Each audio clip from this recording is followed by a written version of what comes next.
Counterforce. The power is you. It's time for the Counterforce review for the Wii. Counterforce is a futuristic third-person shooter where you take command of one of 3 giant fighting robots. Each robot has a different primary attribute, such as speed, power, or an average of both. The goal is simple: shoot down all that you see in each level and survive until you come to the boss, where you will have to fly around and defeat it. So it's like a 2D shooter, only in a 3D environment. Very simple concept that was poorly developed. Let's see why. If you haven't already noticed from the footage you've been watching, the graphics look like crap. They basically look like something an N64 game would have had. Some parts of the game were grainy, and sometimes it was kind of hard to tell what the heck you were shooting at. The controls are playable, but can be very frustrating to deal with. You will use the Wiimote nunchuck combo, and there are 2 ways to control. Point the Wiimote at the screen to fire while using the analog stick and the nunchuck to fly around, or use the motion controls and the nunchuck to fly around. The biggest problem is that both ways of controlling are in effect at the same time. Now, it might not be such a problem if you're only going to use the motion controls, but I find that they can sometimes become a hassle to deal with, so I just use the control stick.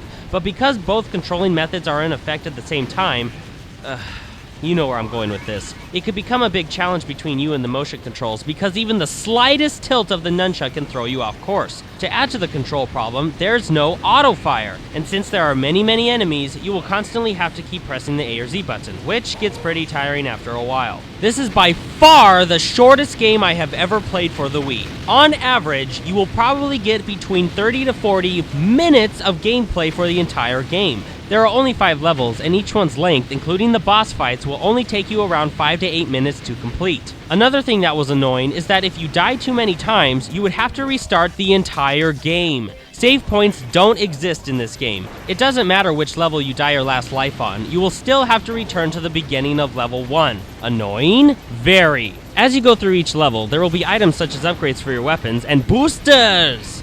See? Listen. When you beat a level, you can upgrade your robot's stats with the money you collected throughout the level. Another problem is, when you start a new level, your health and stats won't go back up from the last level, so you will basically be spending the majority of your money on health boxes. The boss fights were okay. They can be challenging, but can also be pretty frustrating due to the bad controls. One of the names for a boss was Petra. As soon as I heard that, I was like, what the crap? What is Petra, you might ask? Petra is a city in the Middle East, around 100 miles south-southeast of Jerusalem. I just found the choice of name to be a bit weird, because like the other bosses are Scorpius for scorpion and Drakena for dragon. Well, actually, it's really pronounced Dracena from the ancient Greek word Drakena, which means female dragon. But actually, in today's world, Dracena is a genus of plant. Just review the game. Don't you like hooray for knowledge? Counterforce is not a good game. The graphics are bad, sometimes to the point where you can't even tell what or where the heck you're shooting at. The controls can be frustrating to work with. There's not even an hour's worth of content, unless you die frequently from the bad controls. The sound effects will make your ears bleed. The difficulty is just brutal in the later levels, and the price tag is outrageous. The average price that I've seen throughout many different online retailers, including Amazon.com, was $20. The highest I've seen was $32.95. No way is this game worth that price, or even at $20. At most, $5 is the highest I'd ever want to see anyone pay for this game. Now, even with that long list of negatives, there were some upsides that I found, like one, the game is not boring. It's usually fast-paced and you will probably not get bored while playing it. Now, that isn't to say that you will probably get bored with it in general, but probably not when you're playing it. 2, although the graphics are bad, the attacks and explosions did look pretty cool. And 3, even though the sound effects were bad, the music was pretty good. But still, this is definitely one game you probably should avoid.